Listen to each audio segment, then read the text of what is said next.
Olá, meus amigos do YouTube, estamos começando mais uma edição do Bom Dia Mercado. Faremos juntos o nosso planejamento de trabalho para esse segundo dia do mês de setembro, uma sexta-feira. Antes de começar, eu vou fazer o resumo desse dia 1º de setembro, uma quinta-feira, antes de começar o jogo do São Paulo. São 20 horas e 40 minutos. E eu vi que o feedback de vocês foi muito bacana em relação a eu tentar fazer esse resumo. Eu sei que algumas pessoas são apressadas, então se você quiser pular o vídeo, não tem problema, tá? Hoje, basicamente, eu tinha separado jogos da Itália para trabalhar, tá? Tinha um jogo ali do Manchester United, eu vou desconsiderar o jogo de São Paulo que ainda não começou. Eu cheguei atrasado nos jogos, tá? Eu estou em obra aqui no sítio, então tem sempre coisas para resolver. Às vezes eu me planejo para fazer um jogo em determinado horário, surge alguma coisa, eu tenho que ir na cidade buscar algum material e eu não consegui fazer o primeiro tempo das partidas, tá? Quando eu cheguei, a Atalanta já vencia o Torino por 2-0, tá? O jogo terminou 3-1 para o time da Atalanta, tá? Tá aqui, ó. O Bolonha vencia até o momento a Salernitana por 1-0, tá? E o United já vencia o seu jogo contra o Leicester, tá? Eu não encontrei oportunidades no match odds. Em alguns momentos eu cheguei a cogitar uma entrada em Lei United para buscar uma recuperação de resultado, mas o delay estava muito forte e o Leicester também não conseguia, apesar do volume, não conseguia levar assim tanto perigo. Também cheguei a cogitar uma entrada contra a Atalanta buscando uma recuperação de resultado, afinal de contas o Torino perdia de 2-0. A odd da Atalanta muito estagnada, não vi valor estar a favor da Atalanta. Mas também relutei em não fazer porque eu não tinha acompanhado o primeiro tempo. Né? Eu gosto muito de ter pego o jogo desde o começo para saber quais jogadores estão conseguindo penetrar em determinada posição dentro da área, qual jogador está levando mais perigo, se alguma substituição vai tirar alguma força da equipe. Enfim, eu gosto de trazer o jogo desde o início no Match Odds para tentar buscar alguma alavancagem e também não estava em lucro no jogo, então eu desanimei de buscar uma alavancagem contra a Atalanta vencendo por 2-0, contra a Bolonha vencendo por 1-0 e também contra o United. Então, fui buscar alguma coisa relacionada a gols. Tínhamos um histórico até o momento de uma Série A italiana muito fraca para gols, para oportunidades, mas mesmo assim fiquei bastante de olho inicialmente nesse jogo do Bolonha com a Salernitana. A Salernitana vinha de uma goleada para cima da Sampdoria em casa, estava muito motivada, né? Confirmou a contratação também do Piontek, que estava no Hertha Berlim, também teve emprestado com a Fiorentina, né? E agora com a chegada do Arthur Cabral e do Jovic ele acabou perdendo espaço, então ele vai jogar na Salernitana, mas ainda não tinha sido relacionado para o jogo. E o que eu vi foi um Bolonha com uma qualidade obviamente reduzida, a gente tem que saber dosar a nossa expectativa com esse tipo de jogo, mas eu comentei com vocês que eram bons jogos às vezes para oportunidade.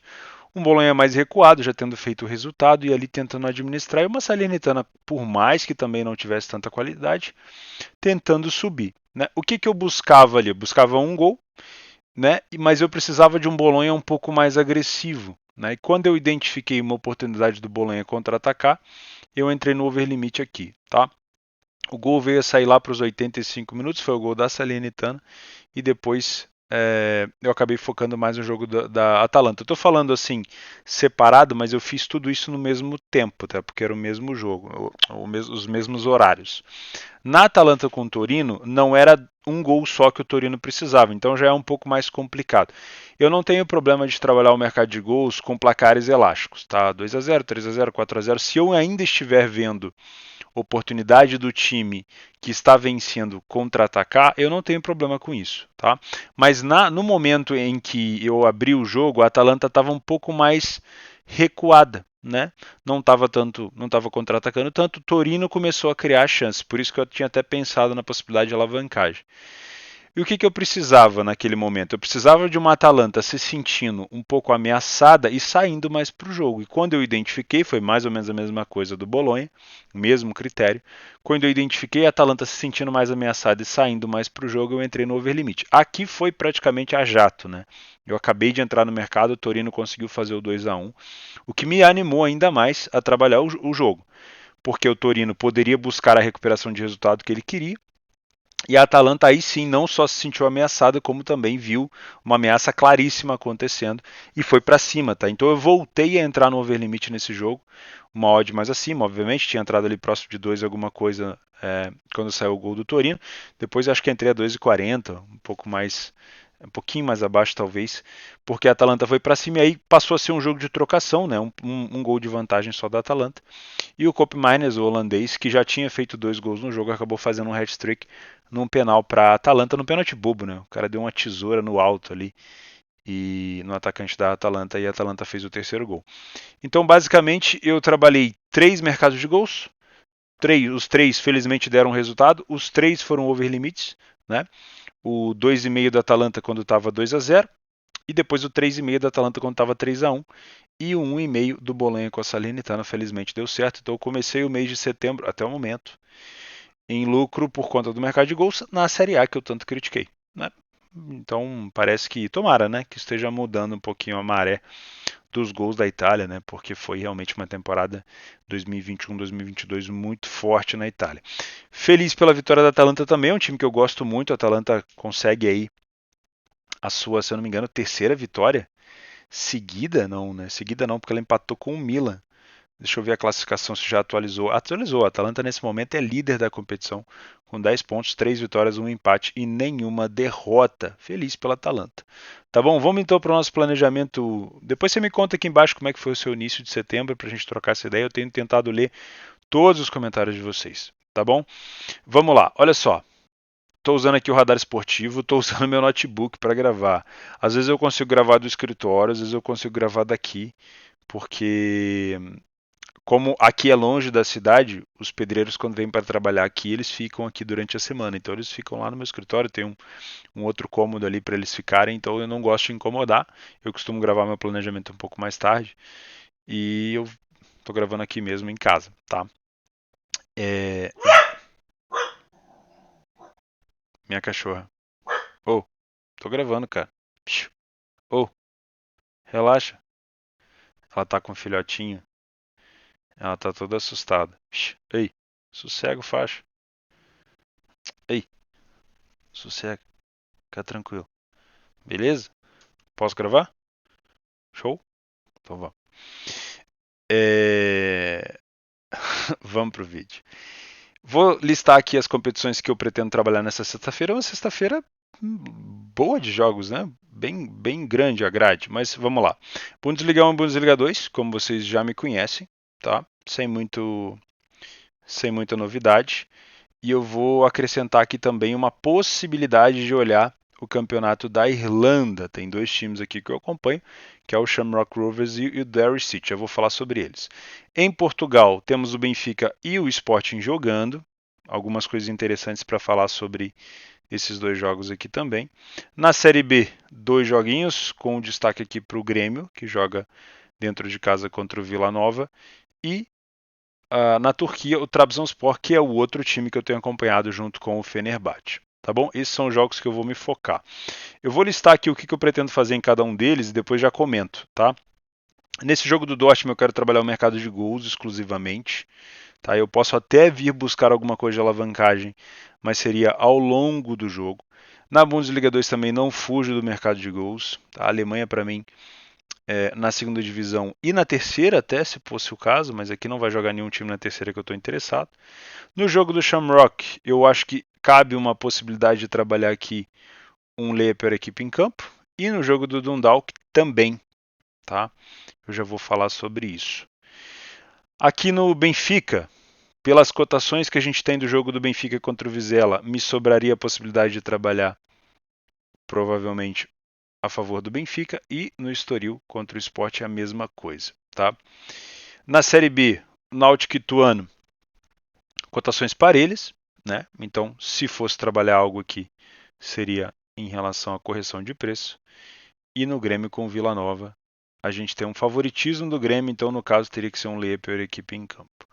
No jogo do, vamos ver se eu consigo pronunciar, Umraniyespor, que fez, se eu não me engano, o primeiro jogo da temporada contra o Fenerbahçe. Deixa eu ver se é isso mesmo. Exatamente, ficou ali 3-3. Eu lembro que o Fenerbahçe tinha começado muito bem esse jogo. Vai jogar contra o Trabzonspor. Esse jogo também cabe talvez um ler a pior equipe em campo. A gente já vai falar sobre isso. E é isso. Então eu fiz aqui a separação do que eu pretendo. Tá? Eu não tenho feito Holanda nesse ano, nem no ano passado. Então eu vou deixar de fora. Vamos lá para a estratégia. Fica mais fácil também eu deletar alguma coisa. Se eu, né, eu só acrescentei, vamos ver se vai. De fato eu vou manter aqui. Primeiro vamos falar de horário, né? Os jogos mais cedo da sexta-feira são o início das rodadas da Bundes 2. A Bundes 2 tem 2 jogos na sexta-feira, são 4 jogos no sábado e mais 3 jogos no domingo, se eu não estou enganado, tá? Inclusive já mandei meu artigo lá para o pessoal da Betfair dessa sétima rodada. Não sei se eles vão conseguir postar a tempo para eu mandar aqui para vocês, provavelmente não. Temos então na Bundesliga 2 o Heidenheim contra o Fortuna Düsseldorf. A melhor defesa da competição hoje é a do Heidenheim, tá? Com apenas, se eu não me engano, 3 gols sofridos na competição. Foram 4 gols sofridos na competição. Como mandante, o time sofreu apenas um e marcou 4. E o Fortuna tem como visitante uma vitória em 3 jogos. Tá? Na minha opinião, o quarto e o quinto colocado, os dois, na minha opinião, são dois times que vão brigar pelo acesso esse ano. Tá? O Heidenheim já esteve muito próximo, chegou a disputar uma promoção, se não me engano foi com o próprio Werder Bremen, que está na primeira divisão agora. O Fortuna já esteve na primeira divisão recentemente, é um time bem encorpado, fez uma temporada de recuperação ano passado e tem tudo para brigar esse ano. O treinador é muito bom e o time vem de uma goleada para cima do Regensburg e o Heidenheim vem de um empate 2-2 fora de casa contra o Darmstadt, um bom resultado. Tá? Na minha opinião, por mais que esse jogo tenha cara de ser truncado, porque são dois times bons, defensivo e ofensivamente, eu acho que tem um quesinho aqui de possibilidade de trabalhar gols no final. Então nem sempre quando eu coloco alguns dois aqui é para ficar pegando 4-4, como foi, por exemplo, na temporada passada. Na semana passada, o jogo do Kaiserslautern com o Magdeburg. Mas eu acho que dá para buscar alguma coisa aqui em relação à recuperação de resultado ou um over limite no final. Lembrando que o Heidenheim, se eu não me engano, perdia para o Darmstadt, acho que por 2-0 e conseguiu buscar a recuperação.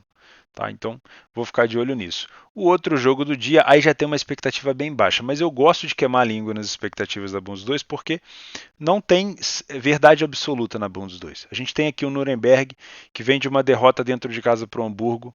O Nuremberg é um time tradicionalíssimo, que tem uma história linda na Alemanha, mas que está ali também preso nessa caverna do dragão que se chama Bundes 2. E o time não apresentou nada de bom esse ano ainda. Foi horrível, tá? E o Braunschweig, assim, é até difícil falar, né? Porque o único ponto que conseguiu o Braunschweig foi dentro de casa, quando marcou um gol pela primeira vez contra o próprio Fortuna Düsseldorf, mas marcou 1-0, tomou 1-1 logo em seguida, marcou 2-1, tomou 2-2 logo em seguida. Então, assim, é um time que abalado emocionalmente ele já está faz tempo.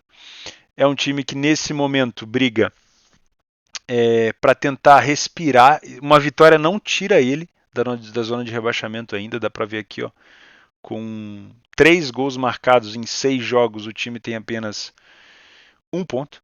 Impressionante, tá? Então, criar uma expectativa para esse jogo seria muito leviano. O que eu vou fazer aqui, obviamente, é assistir. 1h30 eu vou estar por aqui para tentar assistir esse jogo e ver se eu tenho alguma oportunidade no mercado de gols.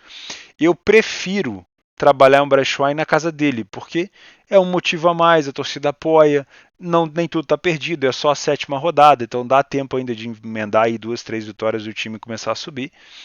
E o Nuremberg está numa fase muito chata, tá? Theo, prefiro que o Braunschweig saia na frente, mesmo sabendo que ele é uma bela tiriça. O Nuremberg na frente, o Nuremberg é um time mais encorpado, é um time que não tem vergonha às vezes de segurar placar. Então eu prefiro que o Braunschweig esteja na frente para buscar talvez um cenário de mais gols, tá bom? Mas ó, não crie tanta expectativa. Deixa o jogo te surpreender, tá? Porque tem tudo para ser um jogo merda, mas tomara que não seja, tá bom? Então, de 1h30 a gente já matou aqui os jogos da Bundes 2 que eu geralmente separo para o Beck. Às 15 horas nós temos o Benfica contra o Vizela. O Benfica tá impossível, né? Venceu o último jogo de virada, né? Acabou saindo, se eu não me engano, atrás e virou ainda no primeiro tempo. Nos últimos jogos aqui o Benfica jogou contra o Passos, ele saiu atrás no fim do primeiro tempo, conseguiu virar ainda no primeiro tempo e depois fez o 3-1 e acabou tomando depois o 3-2, tá? Dentro de casa, o Benfica vem com 4 vitórias seguidas, incluindo o jogo contra o Midtjylland na pré-Champions e o jogo contra o Dinamo de Kiev também na pré-Champions, né? Benfica que se classificou para a fase de grupos. Antes disso, tinha goleado o Arouca e venceu o Passos, como eu falei. O Vizela, olha que interessante, o Vizela está invicto fora de casa ainda. A gente consegue ver aqui, ó, Vizela fora de casa, um empate e uma vitória. O que é interessante, por isso que é bom a gente dar uma averiguada, né? Com quem o Vizela pontuou, venceu fora de casa? Com o Rio Ave. O Rio Ave meteu 3 gols no Porto, venceu o Porto por 3-1.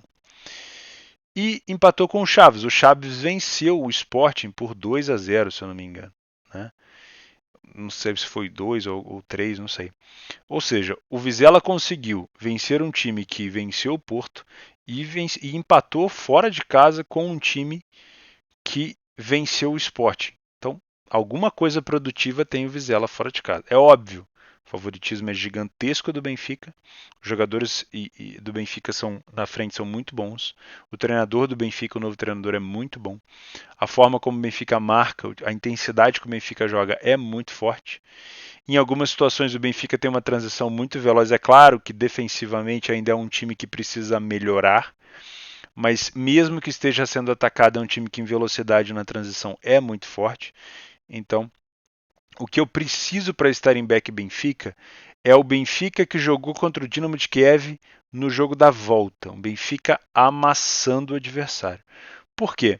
Porque na grande maioria das vezes, por exemplo, se a gente colocar contra o Casa Pia fora de casa, e até propriamente em algumas situações contra o Passos, o Benfica dá uma rateada na defesa. Então, para eu estar a favor dessa odd, eu não tenho problema nenhum com essa odd de 1,18, 1,20. Eu preciso de muita intensidade do Benfica aqui.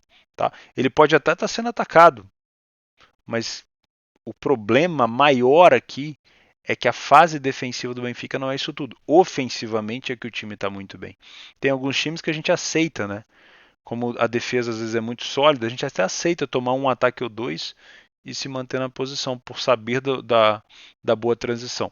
Não é o caso nesse momento da defesa do Benfica. Acho que ainda é um time que está se consolidando. Tá? Então eu separei aqui para estar a favor. O esporte já é um pouco mais complicado, porque todos os jogos do esporte até o momento não me deram tanta confiança. Então existe uma grande chance do Estoril pagar o pato, porque o esporte vem de uma derrota para o Porto, se eu não me engano, por 3-0. A gente pode pegar aqui, ó. O esporte vem de uma derrota para o Porto por 3-0, fora de casa, e dentro de casa uma derrota para o Chaves por 2-0.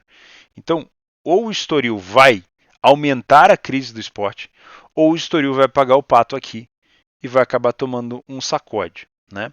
É óbvio que emocionalmente já abala, porque a gente sabe que no Campeonato Português, se você não larga bem, é muito difícil lá na frente tirar a pontuação. É quase impossível, tá?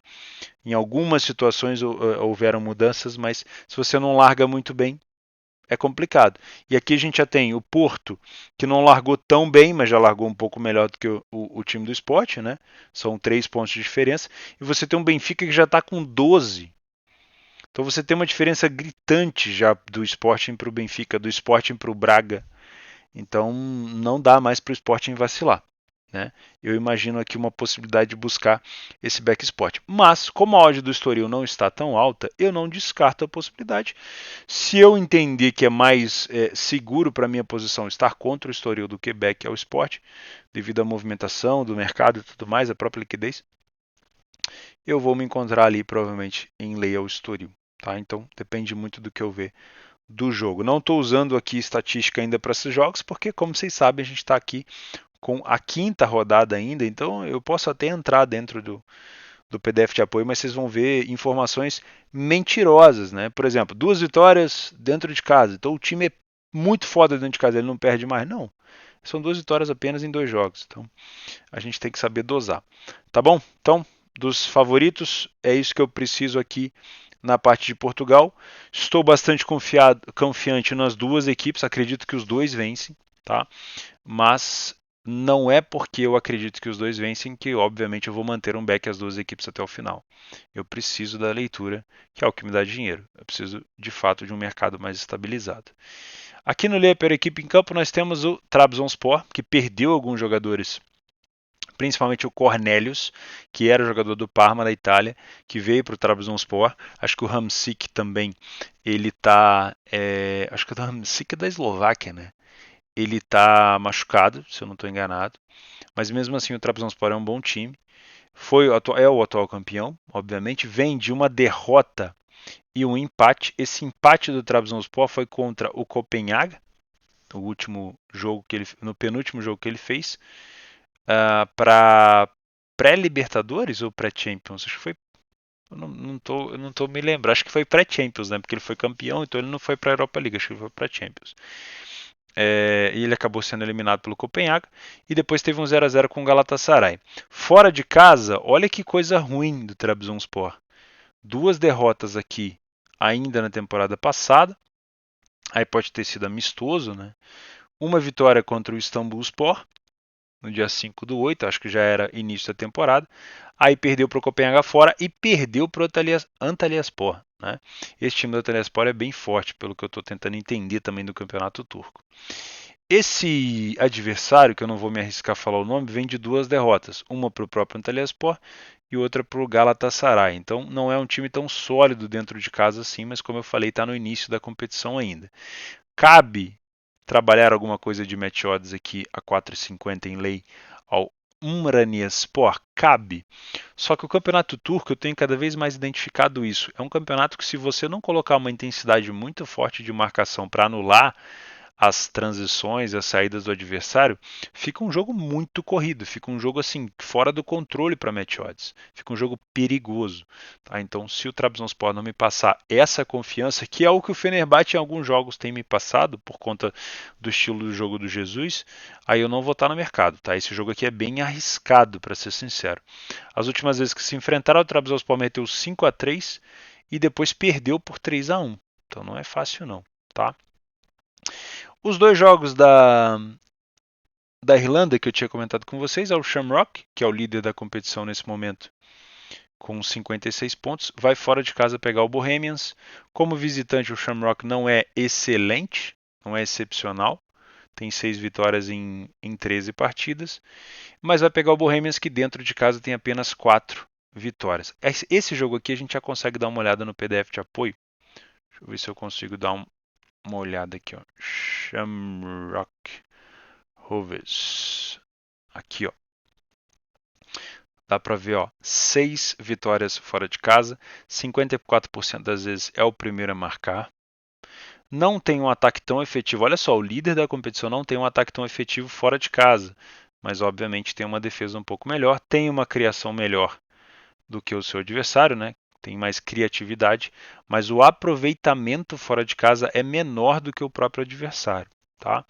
O primeiro tempo demonstra uma superioridade interessante, porque perde pouco e ganha quase metade, só sofreu um gol, marcou 9. Realmente o primeiro tempo aqui parece ser um campo mais satisfatório, mais seguro para o Shamrock jogar. E quando a gente vai falar do segundo tempo, aí fica complicado, porque o time passa a vencer apenas 15% das segundas etapas e perde 31%. De um gol tomado no primeiro tempo, vai para 8 no segundo. Então é provável aqui que a gente tenha uma desconcentração do time e tudo mais. Então, se você for trabalhar alguma coisa no líder do campeonato da Irlanda, o primeiro tempo talvez seja um lugar um pouco mais seguro para você, tá? Coisas que a gente pode levar em consideração: as bolas aéreas do Shamrock são muito boas, escanteios, bolas aéreas, né? Os gols de cabeça. O time do Bohemians tem sofrido bastante com isso e o Shamrock continua sendo um time muito forte de finalização de fora da área. O Shamrock está na Conference League, tá? Se eu não estou enganado. Então, se eu for fazer algo por aqui, vai ser direcionado para o match odds no primeiro tempo contra o Bohemians. Aí eu já venho mais enviesado, desde que eu tenha leitura para isso. No Dundalk é a mesma coisa. O Dundalk é um time que eu só trabalho dentro de casa, porque é um dos melhores mandantes, são 10 vitórias em 3 partidas. Acho que eu já consigo buscar o Dundalk aqui no PDF de apoio também, para a gente dar uma olhada. Tá aqui, ó. 10 vitórias em 13 partidas, 77% das vezes foi o primeiro a marcar, falhou em marcar em apenas 8% dos jogos. Né? Dá para ver que a superioridade aqui em cima do Shelbourne é bem interessante. O time cria muito, aliás, é melhor do que a encomenda, né? O time é acima da média na parte de gols, cria 1,61 e marca 2,08 de gols. O time do Shelbourne é muito ruim na parte ofensiva de criação, mas também é um time acima da média. Ou seja, ele cria menos de uma grande chance por jogo, mas consegue marcar um gol por jogo. O primeiro tempo do Dundalk é muito bom. O time perde relativamente pouco, 15%, vence quase 50%, marca 10 gols, sofreu 3, tá? Não sofreu gol em 77% dos jogos. O time do Shelbourne, 8% de vitória, 31% de derrota, 8 gols sofridos. O Dundalk melhora os seus números na segunda parte, 62% de vitória. De derrota reduz bastante, vai para 8%. Toma um gol a mais, mas marca 7 gols a mais. Então realmente tem um desempenho muito forte no segundo tempo do Dundalk. O Shelbourne melhora no aspecto ofensivo, passa a vencer um pouco mais, mas continua sendo uma superioridade bem clara aqui do time do Dundalk. Então é a mesma coisa, né? Eu não vou ser redundante aqui. Eu vou buscar a mesma coisa aqui no jogo do Dundalk que eu busco no Shelbourne, principalmente essa que eu busco no Shamrock, né? Eu devo falar de Shelbourne. Principalmente no que eu busco aqui em relação a ler a pior equipe em campo, já enviesado no time não favorito, tá? Grêmio e Vila Nova. Bom, o Grêmio agora está bastante ameaçado, porque o Vasco venceu o seu jogo ontem contra o Guarani por 2-1. O Londrina venceu o seu jogo no finalzinho, no último lance. O Sport venceu o seu jogo praticamente no finalzinho também. E o Sport chegou a 40 pontos, a Tombense a 39, o Londrina a 41 e o Grêmio tem 44. Então a situação do Grêmio aqui começou a ficar um pouco mais complicada se não vencer. Começa a ficar, né? Lógico que a gente ainda tem aí 11 rodadas para o fim do campeonato, mas a gente já começa a ter um pouco mais de time ameaçado. Os times de baixo estão começando ali a colocar ali as manguinhas de fora. O time do Vila Nova é o time que mais empata na competição da Série B, 16 empates até o momento. Fora de casa, tem 5 derrotas em 13 jogos e apenas 12 vitórias. Apenas 2 vitórias. O time do Grêmio é um dos melhores mandantes, perde pouco, empata pouco e vence bastante. E se a gente pegar os últimos jogos do Grêmio dentro de casa, vinha de 3 vitórias seguidas contra Tombense, Ponte e Operário, mas empatou com o Cruzeiro e perdeu para o Ituano. Esse jogo com o Ituano deu sinal no segundo tempo, tá? O Grêmio reduziu bastante a intensidade. O Vila Nova vem de 2 vitórias fora de casa, Náutico e Chapecoense, ou seja, o Vila Nova não vencia ninguém antes desses 2 últimos jogos aqui, ou seja, 10 dias atrás o Vila Nova não tinha vencido ninguém fora de casa e emendou logo 2 vitórias por 2-1, tá? Antes disso vinha de 3 empates seguidos, ou seja, uma melhora. Um time que não conseguia vencer passou a conseguir vencer. E o Grêmio, se a gente levar os resultados gerais aqui, derrota para o Criciúma no último jogo e derrota para o Ituano dentro de casa, empate com o Cruzeiro em casa e derrota para o CRB. Ou seja, são 4 resultados negativos, começa a se criar um clima complicado ali no Grêmio. Já o time do Vila não perde há 9 jogos. Olha que interessante. A última derrota foi para o CSA, lá embaixo, no dia 15/7. Tá? Estou enviesado, Leia o Vila Nova? Estou. Tá? Porque o Grêmio costuma fazer bons primeiros tempos. Vamos dar uma olhada aqui no primeiro tempo do Grêmio. E eu tô a fim de fazer só o primeiro tempo do Grêmio, tá? Não vou buscar mais nada do que isso. Porque o Grêmio tem essa questão de descontrole, às vezes desconcentração no segundo tempo. Olha só, 9 vitórias em 13 jogos, 69% das vezes sai na frente do placar. O Vila Nova só sai na frente em 8%. Me dá um pouco de confiança estar contra uma equipe que sai pouco na frente assim, mas eu preciso do Grêmio me ajudando. Né? Olha só, o time do Vila ele cria em média 1,52 de grande chance, mas o Grêmio cria 2,21. O Grêmio tem um ataque muito melhor e toma menos gols, né? É mais sólido. E o primeiro tempo do Grêmio é avassalador. Né? São quase 70% de vitória, nenhuma derrota, 2 gols sofridos, 15 gols marcados. né? E a gente tem um Vila Nova perdendo mais de 50%, quase 55% dos primeiros tempos. Então o meu foco para esse jogo é estar a favor do Grêmio ou contra o Vila Nova no primeiro tempo, mas não é no mercado de HT. Eu trabalho só o match odds normal, resultado final. Se eu for trabalhar aqui, vai ser contra o Vila Nova, dentro de uma janela de pressão do Grêmio, para tentar buscar esse gol aqui do Grêmio. O segundo tempo não me interessa, tá? O Grêmio reduz muito o número de vitória, aumenta o número de derrota, começa a tomar gol e o time do Vila Nova cresce bastante no número de vitória e nos gols marcados. O segundo tempo desse jogo não me interessa, beleza? Então é isso que eu venho buscar aqui no jogo do Grêmio, tá? Então eu mantive ele aqui no Lei Pior Equipe em Campo Vila Nova. O Náutico contra o Ituano, esse horário aqui não é um horário tão ruim para mim, às 19 horas. Mas são equipes que eu não tenho acompanhado tanto. Então eu tenho que tomar um pouco de cuidado aqui para fazer algum comentário, porque desconhecimento não é conhecimento, né? Obviamente. O que eu sei, o que eu vi do Ituano na última partida contra o Grêmio, no segundo tempo me agradou. Tá? O time vem de 3 jogos sem derrota, vitória contra o Novo Horizontino, que é um time forte, venceu o Grêmio fora de casa, né? Então dá para se respeitar também, mas empatou com o Operário. O Operário que não vem tão bem assim, né? E o Náutico, nossa, o Náutico tem uma vitória em 10 jogos, que foi dentro de casa contra o CRB. Se juntar os jogos em casa, são 4 derrotas e uma vitória. Se juntar no geral, são 4 derrotas seguidas, sem marcar, não, marcando um gol contra o Vila Nova, mas olha só, em 1, 2, 3, 4, 5, 6 derrotas das 9 que o time perdeu, e o time não empatou, hein? Ele perdeu. Perdeu 9 e ganhou uma. Das 6 que ele perdeu, ele não conseguiu marcar um gol. Então é complicado. Já as derrotas dentro de casa, o time conseguiu marcar gol, mas isso não impediu o time de perder. Time bom aqui, pelo que eu estou vendo, para ambas as equipes marcam, mas não é a minha praia, tá? Deixa eu ver se eu consigo tirar alguma coisa interessante, além da parte de escanteios do Ituano, que eu acho que é muito forte. Deixa eu tentar encontrar aqui esse jogo. Tá aqui, ó. Náutico Ituano. Eu com o meu notebook eu tenho sérios problemas de mouse. Aí, pra cá, pra cá. Ó. O Náutico tem então 3 vitórias dentro de casa, um número horroroso. O Ituano tem 4 fora, mas é um time que sai mais na frente do que o adversário, 64%. Os dois times falham um pouco em marcar. As duas defesas tomam 17 gols. A criação do Náutico dentro de casa é melhor. E o aproveitamento. Se botar na balança o aproveitamento das duas equipes, é praticamente idêntico. Porque o Náutico cria 1,86, marca 1,23. O time do Ituano cria 1,45, marca 1,07, então é quase a mesma coisa, tá? Os dois times fazem um primeiro tempo parecido, só que o Ituano perde menos. É um time que sai mais na frente e perde menos, isso é interessante.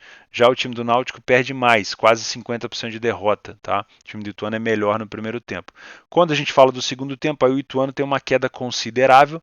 O Náutico, se dá para falar que ele melhora, é assim, 1%. Mas a queda do Ituano é considerável, o time passa a tomar 14 gols e passa a perder 50%. Destaque, como eu falei, bolas aéreas do Ituano, principalmente os escanteios, e foi assim que ele chegou à vitória contra o Grêmio fora de casa, tá? Então isso aqui é um fator muito importante, tá bom? Então, correção de preço aqui, sem viés, por mais que eu acredite que o Ituano, que a fase do Ituano talvez seja um pouquinho melhor do que a fase do Náutico, temos que respeitar o Náutico dentro de casa. Se eu for fazer esse jogo, vai ser para trabalhar correções de preço no Match Odds sem estar enviesado. E para a gente finalizar, só falar um pouquinho sobre Dortmund e Hoffenheim, né? Que talvez seja o jogo com o maior apelo do dia, com maior liquidez do dia. Um jogo onde vai me colocar no mercado talvez somente em situações de alavancagem, quando eu falo de Match Odds, e que provavelmente vai me colocar no mercado em gols. O Dortmund perdeu o Akanji, o zagueiro que foi para o Manchester City. O Hoffenheim vem de 3 vitórias seguidas, incluindo uma quase goleada para cima do time do Leverkusen fora de casa. O Hoffenheim não é bobo, é um time de transição muito forte. Em algumas situações ele vai te dar a impressão de que ele está mal em campo, vai te chamar para dentro do match odds e você vai tomar gol. Se você não estiver bastante concentrado na leitura, você vai acabar sofrendo. E eu não confio no futebol que o Dortmund vem apresentando. Ah, mas são 3 vitórias em 4 jogos. Tudo bem.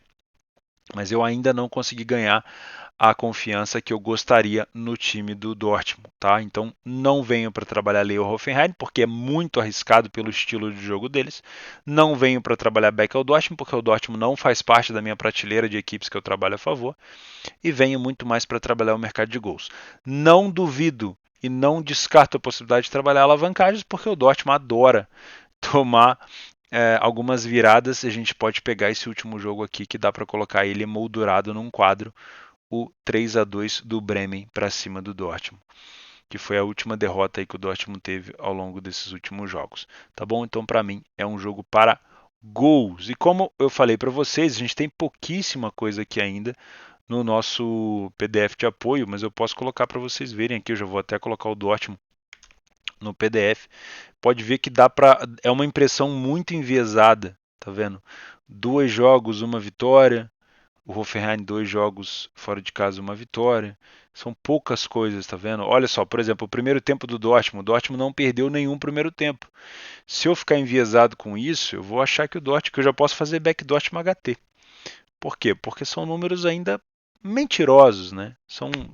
É uma pouca amostragem, tá bom? Então eu vou muito mais pelo que eu venho acompanhando das equipes do que propriamente por estatística, por alguma composição de opinião por meio de números, porque ainda não é o momento. Beleza? Meus amigos, vou ficando por aqui. Daqui a pouco, daqui a 15 minutos começa o jogo de São Paulo e eu vou trabalhar nesse jogo, tá bom? Um grande abraço para vocês, uma excelente, continue, né? Um bom mês de setembro. Não inventa moda, faz o simples, que é o simples que funciona sempre. Um grande abraço e é sempre um prazerzaço.